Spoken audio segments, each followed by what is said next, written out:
سلام، مرحبا بكم عاوتاني في فيديو جديد في لاشين ديالي ميريم. اليوم فيديو اللي غيكون عاوتاني بزاف عامر بالانفورميشن.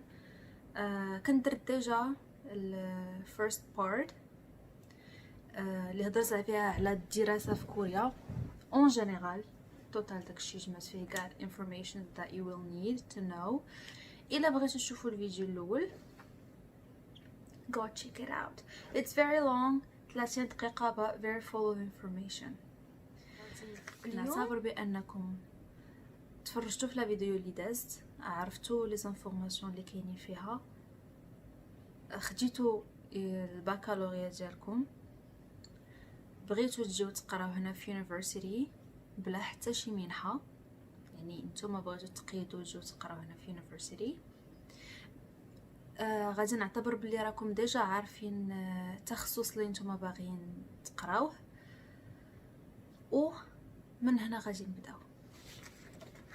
اول حاجه من بعد ما تختار التخصص اللي بغيتي تقراه هي انك غادي تمشي لمسيو جوجل، غادي تقلب على لا ليست ديال اليونيفرسيتيز اللي كاينين هنا في ساوث كوريا. بغيتي public university غادي تقلب على اللائحه تاع اليونيفرسيتيز اللي هما public. بغيتي private university قلب على ليست تاع اليونيفرسيتيز اللي هما private. من بعد ما تلقى لا ليست تاع اليونيفرسيتيز خاصك تدخل تقلب كل يونيفرسيتي بوحدها وتشوف شنو هي اليونيفرسيتي اللي فيها البروغرام اللي انت باغي تقراه وباللغه اللي باغي تقراها نتايا. ملي غادي تلقى باغ اكزومبل واحد 3 ولا 4 تاع اليونيفرسيتيز اللي فيهم كاع دوك الشروط اللي انت كتمنى يكونوا في دريم يونيفرسيتي، غادي تميكي واحد الليست lists of the possible future universities. من بعد ما تختار اليونيفرسيتي اللي فيها البروغرام اللي غادي يواتيك، راه نورمالمون كل يونيفرسيتي كتحط الريكوايرمنتس، يعني الحوايج اللي كتطلب هي يا في الطلبه باش تقدر تقبلهم او لا باش يقدروا يدفعوا ليها. انا درت واحد البحث هو اللي خلاني نتعطل، وجمعت دي بوين كومان ما بين بزاف ديال اليونيفرسيتيز، بزاف ديال الحوايج اللي كيطلبوهم الجامعات، شروط تاع التسجيل تيطلبوهم يكونوا في الطلبه، ولقيت بلي دوك الشروط كيتشابهوا في بزاف ديال الجامعات، وانا جمعت لكم ليست تاع دوك الشروط وغنقولها لكم دابا. اول حاجه كيركزوا عليها هي nationality، الجنسيه، يعني الجنسيه ديالك نتايا ايها الطالب. بالنسبه للطلبه اللي انترناسيونال حيتاش كيكون عندهم وقت تاع التسجيل بوحدهم، كيخصهم ما يكونوش من جنسيه كوريه، should not be Korean.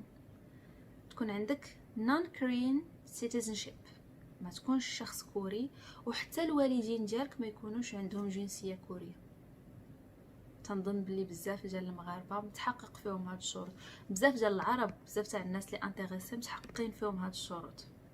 الشرط الثاني تكون ديجا تخرجتي من مدرسه الثانويه، يعني ديجا عندك البكالوريا ديالك، عندك سيرتيفيكا كارطونه تكون خديتيها، ماشي يلا دوزتي الامتحان وكتسنى الريزولطا وهذا تمشي تقيد. النوب، تكون ديجا عندك كارطونه تاع الباك.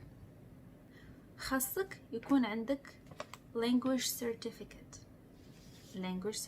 بالنسبه للناس اللي كيديروا السونتر امريكان، سونتر ديال لونغلي، راه غيفهموا هاد القضيه. كيخص يكون عندك واحد سيرتيفيكا كتثبت انك كتعرف تهضر بلونغلي. بزاف ديال البنات كيقولوا لي انا راه كنعرف نهضر لونغلي، يعني ما غيكونش عندي مشكل. بيني وبينك انا عرفتك كتعرفي تهضري بلونغلي، ولكن المدرسه اللي غادي تدفعي ليها ما عارفينش، يعني غادي خصك تعطيهم واحد السيرتيفيكا تاع الريزولطا تاع التيست ديال لونغلي باش يعرفوك واش كتعرفي، باش يعرفوا النيفو ديالك في لا لونغ. والسيرتيفيكا اللي كيطلبوا يا اما يكون عندك توفل TOEFL، يكون عندك TAPS TAPS، ولا IELTS IELTS. هاد الثلاثه ديال لي سيرتيفيكا هما اللي كيكونوا فيريفيي وكيطلبوهم هنايا. يعني الا ما دفعتيش ديك السيرتيفيكا راه it's necessary. باغ كونطخ الناس اللي كيكونوا كيعرفوا يهضروا باللغه الكوريه وحتى هما يقدروا يستخدموا شهاده ديال اللغه الكوريه. عندك اختيار، يا اما شهاده لغه انجليزيه ولا شهاده لغه كوريه. شهاده اللغه الكوريه هي شنو هي ليكيفالون ديالها؟ هي النتيجه ديال امتحان توبيك. خاصك تكون عندك النتيجه ديال امتحان توبيك وتكون نجحتي فيه. يا اما يكون عندك توبيك 3 ولا ما يجي في نسالي عامين تاع القرايه تكون وصلتي للتوبيك 3.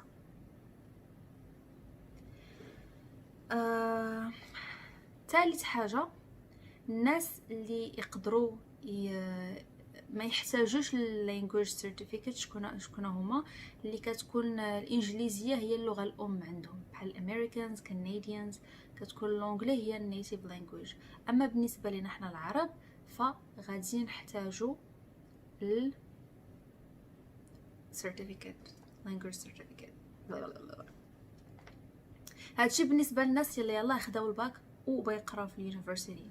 يعني ما عندكش بي ديجري، ما عندكش ماستر ديجري، يعني يلا خديتي الباك وبتقرا في جامعه هنا في كوريا.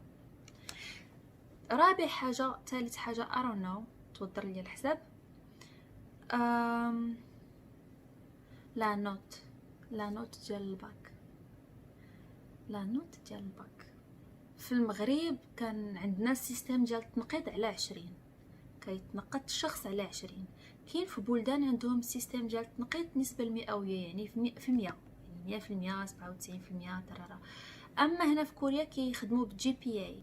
قلبت على هاد الجي بي اي و جبت لكم معلومات عليه. بالنسبه لليونيفرسيتيز هنا كيقبلوا جي بي اي تاع 3.5 3.5. شنو هو ليكيفالون ديالو بالنسبه للتنقيط على 20 عندنا حنايا؟ هو تقريبا 15 على 20. يعني باش تقبل خصك تكون جبتي في الباك 15 على 20 كمينيموم، يعني من 15 للفوق.